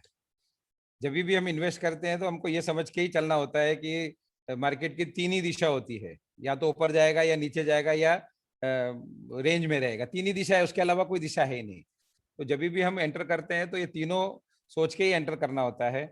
जो कंसोलिडेशन फेज का जो विषय है आज हमारे पास नहीं है, क्योंकि आज हम ऑलरेडी कंसोलिडेशन से निकल के हम पूरा मार्केट भी और बहुत सारे जो स्टॉक्स हम बात कर रहे हैं ये सभी लगभग सब अप ट्रेंड की मूवमेंट में है। तो जब भी अप ट्रेंड चलता है उस समय हमको एंटर होना चाहिए, या हमारे पास है तो उसको रखना चाहिए, बेचना नहीं चाहिए। उस समय हमको उसका प्राइस टारगेट नहीं लगाना चाहिए। टाइम टारगेट आप जरूर लगा सकते हैं कि चलो अगले 2 महीने, 6 महीने, 2 साल, 5 साल के लिए रखूंगा, लेकिन प्राइस टारगेट नहीं लगा सकते। आज जैसे भले हमने रिलायंस इंडस्ट्रीज को 4000 का हम एक फिगर दे रहे हैं, लेकिन ये मतलब नहीं कि 4000 अगर आ गया तो आपको बेच देना है, क्योंकि ऐसा नहीं है कि 4000 पे रुक जाएगा। टारगेट कैन बी अनलिमिटेड, या हो सकता है 3600 पे आके वो रिवर्स हो जाए। तो ये तो हमेशा हमको ये समझ के चलना ही पड़ेगा कि करेक्शन किसी भी समय, किसी भी सेक्टर में या पूरे मार्केट में या किसी स्टॉक में आ सकता है, और उसके लिए हमको तैयारी रखनी पड़ेगी। जैसा मैंने आपको बताया, हम तो रेगुलर ट्रैक करते हैं क्योंकि हमारे पास हमारा सॉफ्टवेयर है, हमारा स्टडी है। हर 15 दिन में हम हर स्टॉक के ऊपर वापस से हम सभी पैरामीटर्स लगा के उसकी स्टडी करते हैं कि भाई उसका मूवमेंट जो हम अपेक्षित कर रहे हैं उस तरह का मूवमेंट आ रहा है कि नहीं आ रहा है। तो उसमें बहुत ज्यादा आपको चिंता होने की जरूरत नहीं है। और जो मैंने शुरू में बताया था निधि जी, और जब हम बात कर रहे थे कि क्यों हमको 10, 15, 20 स्टॉक ही रखने हैं, तो उसका मेजर रीजन ये होता है कि अगर आप 100 स्टॉक लेके बैठे हैं तो आप 100 स्टॉक को ट्रैक ही नहीं कर सकते। हम जैसा जो 24 घंटा शेयर मार्केट दिमाग में लेके घूमता है, हम लोग नहीं कर सकते 100 स्टॉक को ट्रैक। तो रिटेल इन्वेस्टर या एक जनरल आदमी जो जिसके सिर में और बहुत सारी 50 चीजें होती है, वो कैसे ट्रैक करेगा? जब आपके पास 10 स्टॉक होंगे, 15 स्टॉक होंगे, तो आप निश्चित रूप से उसको बराबर ट्रैकिंग कर सकते हैं। आप वीकली ट्रैक कर सकते हैं, एवरी फ्राइडे इवनिंग, सैटरडे आप या संडे छुट्टी है तो संडे आप बैठ के 10 स्टॉक सिर्फ देख लीजिए, भाई किस तरह का मूवमेंट। एक चार्ट बना सकते हैं, हर वीकली उसका वीकली क्लोज क्या है, किस प्रकार का मूवमेंट दे रहा है। प्लस जब भी ऐसा कोई मेजर आता है तो हमारा आपको गाइडेंस आएगा ही। हम लोग वैसे जो इस तरह के स्टॉक में हम स्टॉप लॉस जनरली रिकमेंड नहीं करते, लेकिन फिर भी हमारा एक इंटरनल जो हमारा असेसमेंट में हम स्टॉप लॉस रखते ही हैं उसमें कि भाई अगर ये एक लेवल है जो इंपॉर्टेंट लेवल है, अगर ये ब्रेक करता है तो कहीं ना कहीं हमको हमारा जो बोलते हैं दिमाग की बत्ती खुल जानी चाहिए। तो इस तरह का हम लोग मेंटेन करते ही हैं और हम लोग गाइड करते रहेंगे आपको। सो उस चीज को आप ये मत सोचो कि गिरेगा। क्या होता है, आज ऐसा सोचना गलत हो जाएगा। आज जब सारी दुनिया इन्वेस्ट कर रही है, सब सारी दुनिया पैसा लगा रही है, और वो कोई बेवकूफ नहीं है। आज अगर हम निफ्टी को अगर लाइफ टाइम हाई पे अगर हम देख रहे हैं तो ये कोई छोटा पैसा डाल के नहीं हो रहा है, लोगों ने बहुत बड़ा पैसा डाला हुआ है। इसलिए आज अगर हम ये सोचे कि गिरेगा और इसलिए मैं खरीदूंगा नहीं या मैं बेच दूंगा, तो वो बिल्कुल गलत होगा। शेयर इन्वेस्टमेंट में या शेयर मार्केट में ये पॉलिसी नहीं चलती है। आपको हमेशा ट्रेंड के साथ चलना होता है, ट्रेंड के विरुद्ध नहीं जाना है। आज का ट्रेंड अप ट्रेंड है, सीवियर अप ट्रेंड है, इसलिए आपको उसमें बाय में ही रहना है। और बहुत ही ज्यादा अगर आपको घबराहट है तो थोड़े दिन शांति बैठिए। लेकिन बेचना है या मैं शॉर्ट कर दूं या इतने बढ़ने के बाद क्या होगा, ये होगा, ये बिल्कुल शेयर मार्केट के जो सिद्धांत है उसके खिलाफ है। तो don't worry about fall market. पहली बात तो बहुत ज्यादा गिरने का आज ऐसा कोई मैं ओपनली डिस्कस कर रहे हैं, अगर सच में किसी को लग रहा है मार्केट बहुत ज्यादा गिरेगा तो क्यों गिरेगा, उसका रीजन तो बताइए ना। We should have the reason. Market ऐसा अचानक बिना रीजन के नहीं गिरता है, उसको गिरने के लिए कोई रीजन होगा। तो अब ऐसा कोई मेजर रीजन दिख नहीं रहा हमारे पास। चाइना का इशू था, बॉर्डर का, ज्यादा कुछ रहा नहीं। कोरोना लगभग खत्म होने को आ गया, आप सभी को पता है। अभी थर्ड फेज वगैरह आता भी है तो कितना आएगा और क्या आएगा हमें पता नहीं।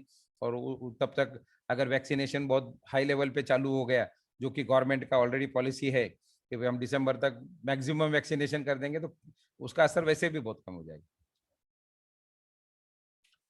या तने ने मुझे डाला है, हमने अभी 2 दिन पहले 3 दिन पहले आपको डाला था कि मैं we are working on a series Nifty at 50,000। कब जाएगा, कैसे जाएगा, क्यों जाएगा, उस पर हमारा रिसर्च चालू है। और बाय चांस की बात है कि मैंने सुबह वो मैसेज डाला और उसी दिन शाम को हमारे जो मोतीलाल ओसवाल के जो चेयरमैन है रामदेव अग्रवाल जी, जो कि आज पूरे नॉट ओनली इंडिया बट पूरे वर्ल्ड में जो एक बहुत अच्छे जानकार इन्वेस्टर के रूप में जिनको देखा जा सकता है, या एक बहुत स्पष्ट वक्ता के रूप में देखा, उन्होंने उसी दिन शाम को उनका एक मैसेज आया कि Sensex will be 2 lakhs in next 10 years। मतलब यहाँ से लगभग 4 गुना होगा। तो लगभग जो हम समझ रहे थे निफ्टी 50,000, और उन्होंने मतलब उन्होंने पहले डाला होगा, लेकिन बाई चांस की बात है कि सेम डे वो आ गया। तो उनका भी ये रिव्यू है कि 2 लाख तक सेंसेक्स जा सकता है। तो अगर सेंसेक्स 2 लाख जा रहा है तो निफ्टी 50,000 जाएगा।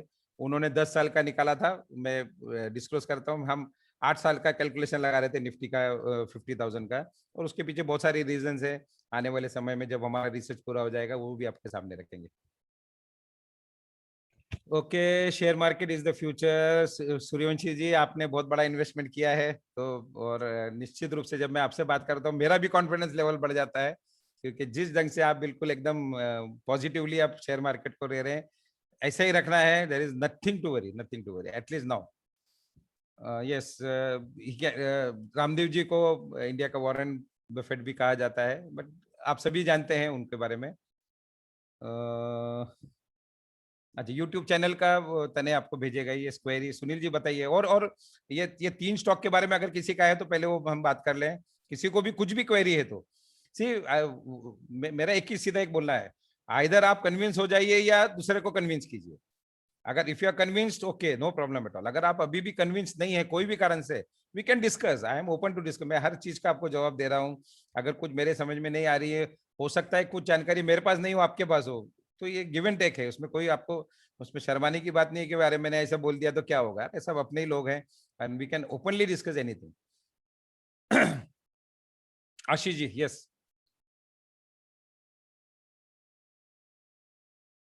तने? Yeah, there are some questions in chat box. Ashish ji ने हैंड रेज किया है, मैं क्वेश्चन तो देख रहा हूँ उस पे। आशीष जी को आप आशीष जी अनम्यूट किया है, बोलिए जी। स्टॉक स्प्लिट आएगा क्या रिलायंस में? स्टॉक स्प्लिट आएगा क्या? नहीं, रिलायंस इंडस्ट्रीज की बात कर रहे हैं आप? हाँ, रिलायंस इंडस्ट्री की बात। नहीं, कुछ साल पहले हुआ ही था, आपको पता ही है। मुझे नहीं पता, मैं नहीं अभी समझ रहा हूँ, लेकिन अगर ये जब लिस्टिंग का टाइम आएगा और उस समय अगर बहुत ज्यादा ग्रोथ होता है तो स्टॉक स्प्लिट आ सकता है। लेकिन एक जनरल बता देता हूँ, अगर आपको बहुत ज्यादा आइडिया होगा भी, स्टॉक स्प्लिट से रिटेल इन्वेस्टर को कोई मेजर फर्क नहीं पड़ता है। हाँ, फर्क नहीं पड़ेगा, लेकिन वो थोड़ा सा फ्लोटिंग स्टॉक हो जाएगा तो और नहीं एप्रिसिएशन ज्यादा होगा। हाँ, नहीं, बात आपकी सही है, लेकिन क्या होता है, आपने भी देखा है कि अभी बहुत सारे स्टॉक एमआरएफ या कौन सी ऐसे 70,000 80,000 लाख रुपए तक का भी स्टॉक है वो तो। लेकिन मतलब आपकी बात सही है कहीं कुछ लेवल तक, लेकिन स्टॉक स्प्लिट होगा अगर, तो उसका कुछ ना कुछ हमको प्लस पॉइंट मिलेगा, माइनस पॉइंट मिलेगा। जी, हाँ, प्लस मिलेगा। हाँ, तो मतलब हमारे जो प्लस पॉइंट ऑलरेडी बहुत सारे, उसमें एक एडिशनल हो सकता है वो, लेकिन मुझे नहीं लगता है कि अभी तुरंत होगा। जब ये लिस्टिंग का समय आएगा और उस समय अगर रिलायंस समझो लगभग 4,000 या उसके ऊपर चला जाता है, तो हो सकता है उस समय आ जावे, लेकिन वो आज हमको उस पर सोचना नहीं चाहिए। आएगा तो that will be an additional benefit for us. Yes, Sunil ji, आपने क्वेश्चन अच्छा नीचे डाला है। Asian Paint is almost at life time high. मैंने आपको बताया कि Asian Paint life time high पे है। या जो भी हमने स्टॉक निकाले हैं उसमें से काफी स्टॉक आपको लाइफ टाइम हाई पे मिलेंगे। क्यों? क्योंकि मार्केट ही लाइफ टाइम हाई पे है ना। आज हमारा निफ्टी में लाइफ टाइम हाई पे चल रहा है, बैंक निफ्टी थोड़ा सा दूर है, तो जब हम लाइफ टाइम हाई पे चल रहे हैं तो अच्छे स्टॉक अपने आप जाएंगे। और अगर आप टेक्निकल अगर आपको नॉलेज समझो नहीं है या आपने कभी पढ़ा नहीं होगा, आप जब यूट्यूब में जाइए या नेट पे जब आप ढूंढेंगे तो टेक्निकली जब ब्रेकआउट होता है या लाइफ टाइम हाई क्रॉस करता है तो that is called the best time to buy. वो या आश्चर्य हो रहा होगा कुछ लोगों की, लेकिन अगर हम लाइफ टाइम हाई या एक बहुत बड़ा बैरियर जब क्रॉस करते हैं या एक रेजिस्टेंस लेवल जो जिसको बोलते हैं, क्योंकि life time high is a resistance level. एक समझो 2 महीने पहले, 6 महीने पहले, 2 साल पहले, 10 साल पहले एक कोई लेवल टच किया है और उसके बाद में नीचे गिरा है और काफी समय के बाद में अगर टच कर रहा है तो इसका मतलब क्या है कि उतने पीरियड में कंसोलिडेशन होके फिर उसमें कई नए लोग आए हैं, नए इन्वेस्टर्स आए हैं, डिमांड बढ़ा है और सप्लाई कम हुआ है, तब जाके वापस वो लेवल क्रॉस करता है। तो जब वो लेवल क्रॉस करता है तो एक नई ताकत से वो बढ़ता है। मैं आपको एक छोटा सा एग्जांपल देता हूँ, पता नहीं इधर कितना फिट करता है। जैसे कई बार हमने देखा कि जैसे जो साइकिलिंग रेस होती है कई दिनों की, तो उसमें क्या होता है कि फास्ट जाते हैं, फिर जाके एक जगह वो उनको कूलिंग पीरियड दिया जाता है कि आप 10 मिनट, 15 मिनट, आधा घंटा बैठना है आपको। क्यों बैठना होता है कि लगातार 4 दिन 6 दिन तो साइकिल कोई चला नहीं सकता या भाग नहीं सकता, तो वो कूलिंग पीरियड में उसको एक रिलीफ मिलता है अपने एनर्जी को वापस से बटोरने का। तो उस तरह का ये जो कंसोलिडेशन पीरियड है वो ये होता है। टेक्निकल जिन लोगों को पता है, जो कंसोलिडेशन पीरियड जितना लंबा होगा उतना उसकी स्ट्रेंथ बढ़ती जाती है, और जब लंबे समय के बाद जब ब्रेकआउट होता है तो वो ब्रेकआउट बहुत स्ट्रांग होता है। तो वो आप उसकी चिंता मत कीजिए, लाइफ टाइम है तो और भी अच्छा है, मैं समझता हूँ। सुनील जी ने लिखा है, as we progress toward retirement should we switch from equity to safe investment options life time है। तो ये जनरल आपको पता ही होगा, एक बेसिक फॉर्मूला शेयर मार्केट में जनरली प्रचलित है कि हमारा कितना परसेंट पैसा हमको डायरेक्ट इक्विटी, शेयर मार्केट मतलब इक्विटी में हम जिसको कहते हैं, कि कितना परसेंट पैसा इक्विटी में डालना चाहिए। तो एक बेसिक फॉर्मूला ये है, मैंने पहले भी कई लोगों को बताया, 100 minus your age 100 minus your age, ये जो भी आएगा इतना पैसा अपने इक्विटी में लगाना चाहिए। बाकी का जो रिमेनिंग पैसा है वो आप फिक्स रिटर्न्स में या कुछ एफडीज में या कुछ गोल्ड में या और भी बहुत सारे ऑप्शन है उसमें आप डाल सकते हो।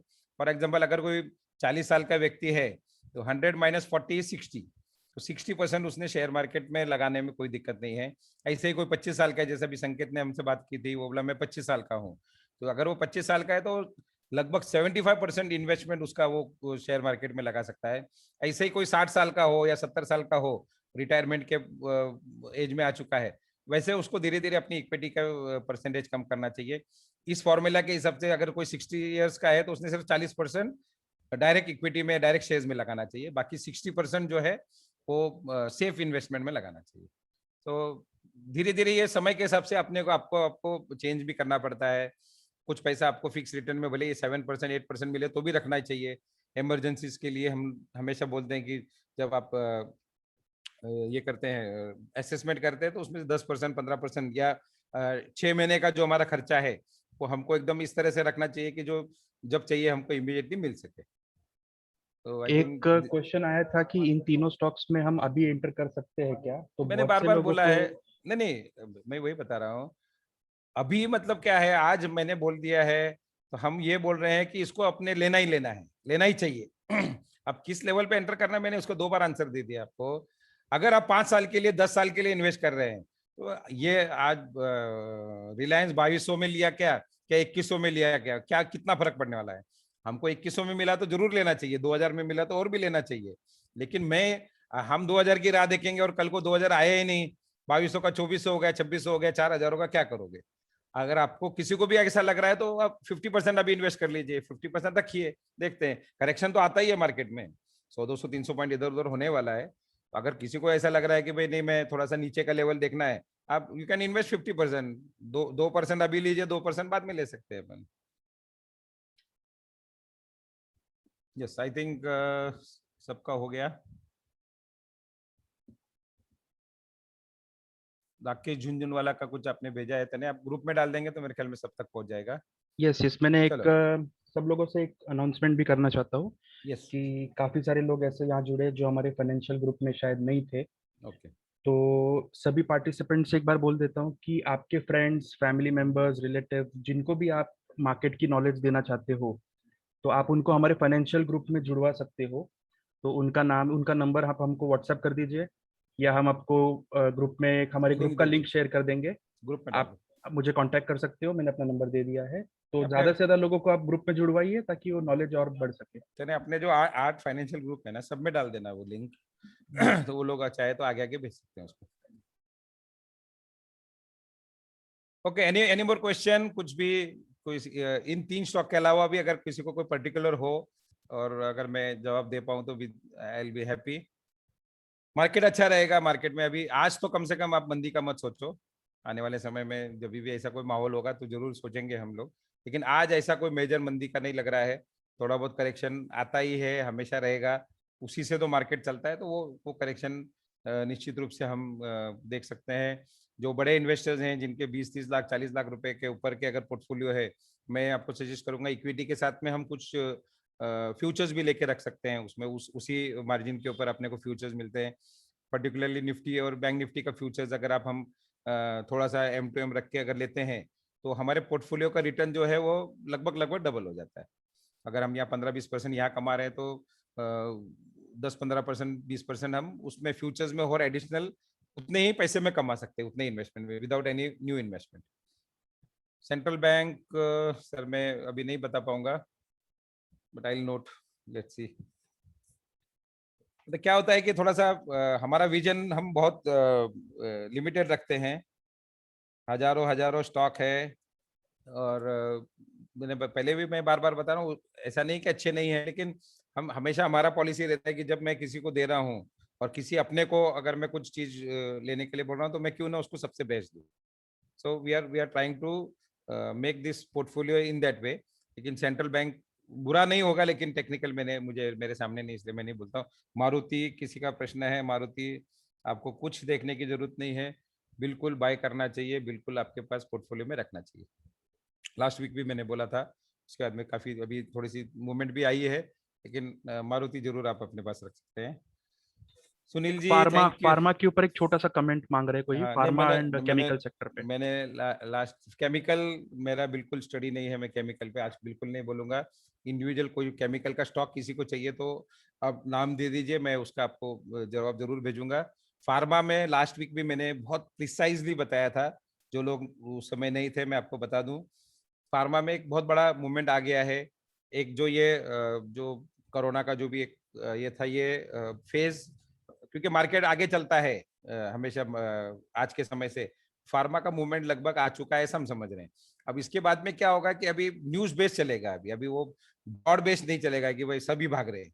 अब न्यूज के हिसाब से जो अगर कोई फार्मा कंपनी को कोई कोरोना वैक्सीन का कोई बहुत बड़ा डेवलपमेंट हो रहा है या कुछ है, तो वो चलेगा और बाकी सब रुकेंगे। और आपने देखा भी होगा तो पिछले कुछ समय से इस तरह का माहौल है।